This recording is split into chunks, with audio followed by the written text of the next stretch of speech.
Assalamualaikum warahmatullahi wabarakatuh. Ketemu lagi bersama saya Erwan Sriwijaya. Dan hari ini saya akan berbagi sebuah materi yang berjudul media digital. Atau bermanfaat juga buat teman-teman mahasiswa yang akan membuat kampanye di media digital. Advertising campaign ya di media digital. Nah, hal pertama yang harus teman-teman pahami yaitu ini adalah proses komunikasi. Nah, saat kita berbicara proses komunikasi, maka akan ada 5 elemen yang muncul di situ. Yang pertama, komunikator yang ngajak ngomong. Kemudian ada komunikan yang diajak ngomong. Berikutnya ada lagi message atau pesan yang disampaikan. Dan message ini mesti disampaikan melalui sebuah media. Dan terakhir ada feedback, yaitu tanggapan dari yang diajak ngomong ke yang ngomong. Nah, sekarang kita mulai masuk ke isu digital. Digital ini menimbulkan sebuah disrupsi media atau gini, kemunculan media digital dengan kemudahan interaksinya merubah cara orang berkomunikasi dan hal ini secara komunikasi merupakan kajian yang menarik karena muncul kekacauan media. Bagaimana kekacauan itu muncul? Mari kita lihat ya. Kita bandingkan, ini adalah media konvensional, yaitu saat analoginya sama seperti saat teman-teman mendengarkan pengumuman dari masjid. Jadi dari Masjid Agung Kauman ya. Marbotnya memberikan informasi. Assalamualaikum warahmatullahi wabarakatuh. Bapak-bapak dan ibu-ibu kaum muslimin dan muslimat diinformasikan bahwa besok pagi akan diselenggarakan sholat Idul Fitri di lapangan alun-alun utara dan dimulai jam 6 pagi. Wassalamualaikum warahmatullahi wabarakatuh. Nah, kita bisa bayangkan warga Kauman yang mendengarkan hanya bisa memberikan feedback dengan 2 hal. Yang pertama, datang ke Masjid Agung, datang ke alun-alun utara besok paginya, atau yang kedua tidak datang. Itu saja feedbacknya. Berbeda saat kita bicara di media digital.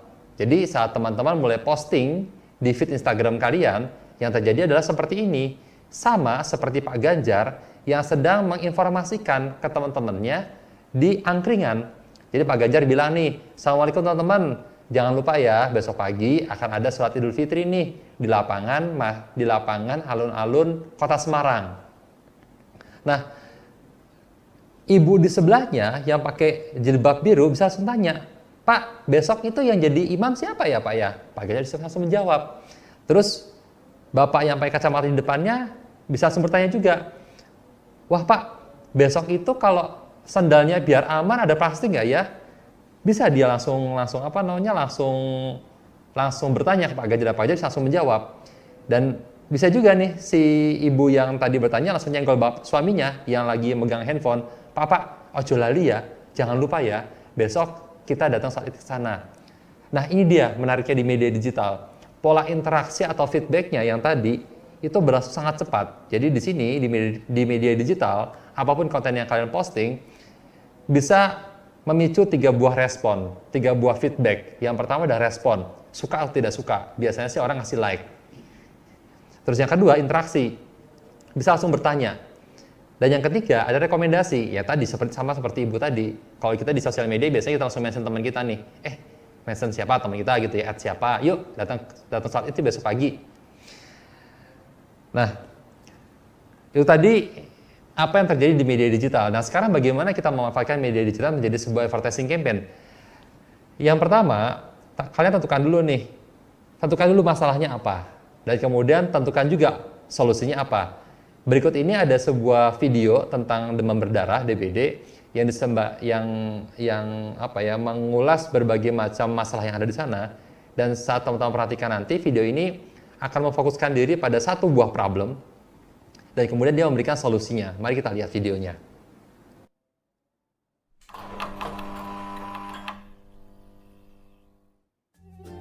Demam berdarah dengue atau DBD kali pertama ditemukan di Indonesia pada tahun 1968 di Surabaya.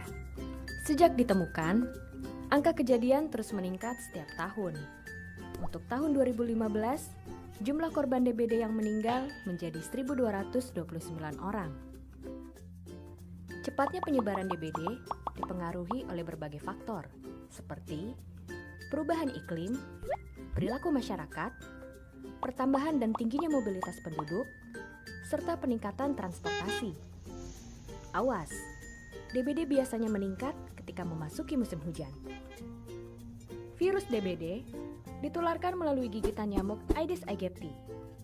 Nyamuk ini memerlukan waktu 10-14 hari untuk bermetamorfosis. Mulai dari telur, larva, pupa, hingga menjadi nyamuk dewasa. Barang dan wadah bekas, batang pohon, serta genangan air bersih merupakan habitat sempurna bagi nyamuk Aedes aegypti untuk bersarang. Virus dengue biasanya menginfeksi nyamuk Aedes betina saat nyamuk menggigit manusia yang sedang mengalami demam akut. Kemudian, nyamuk akan berubah peran menjadi pembawa virus dan menularkannya ke manusia lain saat menghisap darah mereka. Setelah masa inkubasi virus di tubuh manusia, maka akan timbul gejala awal, seperti demam tinggi yang timbul mendadak, sakit kepala, bintik merah pekat di beberapa bagian tubuh, nyeri di bagian belakang mata, dan nyeri di sekujur tubuh. Perhatikan, apabila setelah 3 hari gejala yang Anda rasakan tidak berkurang, jangan tunda lagi untuk memeriksakan diri ke dokter. Jangan sampai Anda menyesal karena terlambat menangani virus dengue yang menginfeksi tubuh Anda atau orang terdekat Anda. Satu-satunya cara untuk menekan angka kejadian kasus DBD adalah melalui gerakan pemberantasan sarang nyamuk dengan menerapkan rumus 3M. Pertama, menguras wadah penampungan air bersih yang ada di rumah dan halaman rumah Anda. Pastikan juga Anda menyikat dinding wadah penampungan air bersih, karena nyamuk berkembang biak di sana. Kedua, pastikan Anda menutup wadah penampungan air bersih seperti bak mandi atau kolam untuk mencegah nyamuk bertelur. Ketiga, kubur sebagian barang bekas Anda yang sudah tidak terpakai. Jika Anda merasa mubazir, Anda dapat menjualnya untuk mendapatkan uang tambahan. Kegiatan pemberantasan sarang nyamuk dengan metode 3M diharapkan lebih efektif dengan adanya juru pemantau jentik atau jumantik. Berikut adalah tugas utama jumantik: memantau jentik nyamuk Aedes aegypti di lingkungan sekitar, mensosialisasikan bahaya penyakit DBD, meningkatkan kewaspadaan dan kesiapan masyarakat dalam menghadapi penyakit DBD, dan memotivasi masyarakat untuk menciptakan lingkungan yang lebih bersih dan sehat. Kehadiran jumantik di masyarakat berperan penting dalam menekan jentik yang akan berimbas pada turunnya angka kejadian DBD di Indonesia. Pancaroba tiba, saatnya Anda waspada.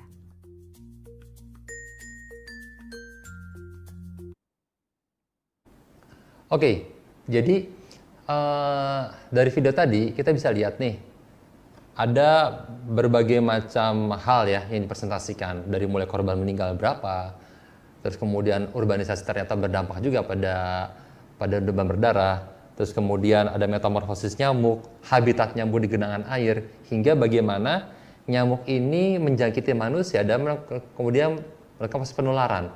Nah, dari sekian macam problem ditentukan sebuah problem yang intinya yaitu genangan air, dan di situ kemudian ditemukan solusinya 3M.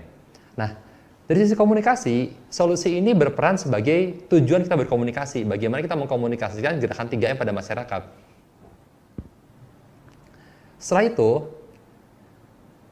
selain menjadi objektif, dia juga akan menjadi sebagai pesan. Jadi kalau saya dapat seperti ini ya, jadi brandnya tadi, kalau contoh yang tadi adalah produknya adalah genangan air yang menjadi habitat nyamuk itu banyak ditemui di masyarakat. Kemudian solusinya di sini adalah gerakan 3M. Nah, gerakan 3M ini selain menjadi objektif, dia juga menjadi pesan. Nah, pesan inilah yang kemudian kita sampaikan dalam bentuk ide kreatif. Ide kreatifnya seperti apa nih? Nah, kalau di sini ide kreatif yang berbentuk cerita, maksudnya itu ide kreatif yang akan menjadi cerita atau jadi bahan cerita oleh orang-orang. Jadi bahan obrolan. Dan cerita ini, kenapa target audience kita atau komunikator kita akan menceritakan ini? Karena dia akan mendapatkan dari pengalaman. Contohnya seperti ini. Nah, sekarang mari kita membuat target audience kita bercerita tentang campaign kita. Ada yang tahu ini? Di sini ada Widya, Nur, Ayu, Wahyu, Bima, Anton. Badaruni, Pak Prabu, Mbah Buyut, Mas Ilham. Ini bukan drakor, teman-teman. Jadi beberapa waktu yang lalu sempat ada serial di Twitter sebetulnya, KKN di Desa Penari. Jadi kisah tentang sekelompok mahasiswa yang sedang KKN di Desa Penari, dan mereka menemukan kejadian-kejadian mistis yang berkaitan dengan apa yang mereka lakukan di sana. Kisah ini menariknya begitu menginspirasi banyak orang, karena hampir orang-orang di Twitter itu tahu KKN. Mereka pernah KKN atau mereka akan KKN. Jadi cerita ini sangat relate dengan kehidupan keseharian netizen di Twitter. Dan cerita ini pun kemudian diceritakan kembali. Banyak orang yang meretweet, banyak orang yang kemudian meretweet tweet ini, dan kemudian banyak juga terinspirasi hingga ini seorang pecinta drakor kemudian membuat versi dia sendiri. Tokoh-tokohnya siapa aja sih yang pantas jika ini disajikan dalam bentuk drakor. Nah, cerita-cerita inilah yang efektif saat kita membuat campaign di media digital, karena target audience kita akan berperan aktif menyebarkan cerita ini secara terus-menerus dan menjadi viral. Contoh yang kedua, ada Mas Mawang. Kita coba dengarkan ya.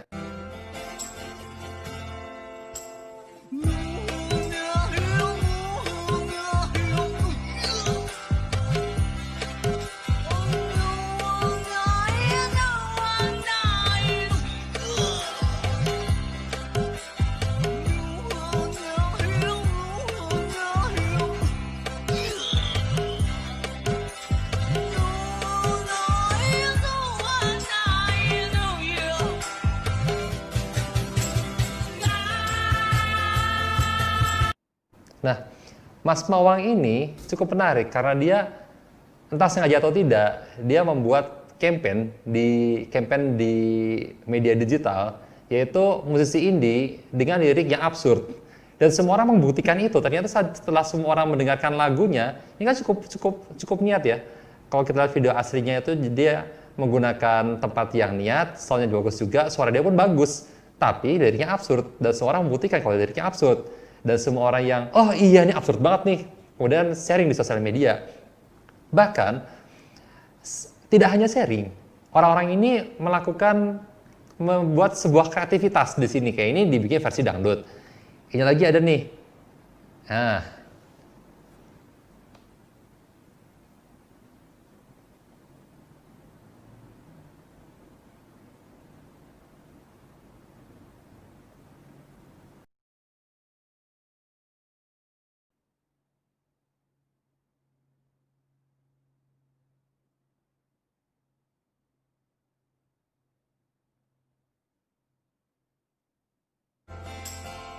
lagu ini saya persembahkan untuk orang tua saya.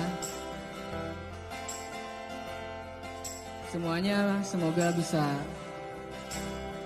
meluapkan isi hati kasih sayang kepada orang tua.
Oke, bahkan yang kedua ini, netizen dengan isengnya terpicu kreativitasnya untuk menerjemahkan lirik itu. Bahkan saya yakin Mas Mawang pun tidak memikirkan liriknya apa, dia hanya mengekspresikan apa yang dia rasakan saja. Nah, sekarang kita bikin cerita. Ini ada salah satu karya yang pernah saya bikin pada pada era 2015 lah. Jadi pada saat itu memang digital belum seperti sekarang ini trennya. Jadi di sini poin yang ingin saya sampaikan adalah mari kita membuktikan pesan. Jadi di sini challenge-nya adalah ya ada koperasi mahasiswa di kampus saya dulu di UNS, dia memunculkan program simpan pinjam 1 jam cair, tapi tidak ada satu mahasiswa yang percaya karena proses simpan pinjam kredit kan lama sekali ya. Orang harus datang, mengantri, ngisi formulir lebih dari 1 jam. Nah, di sini saya coba menyampaikan pesan dan cara membuktikan kalau 1 jam itu uang Anda akan cair.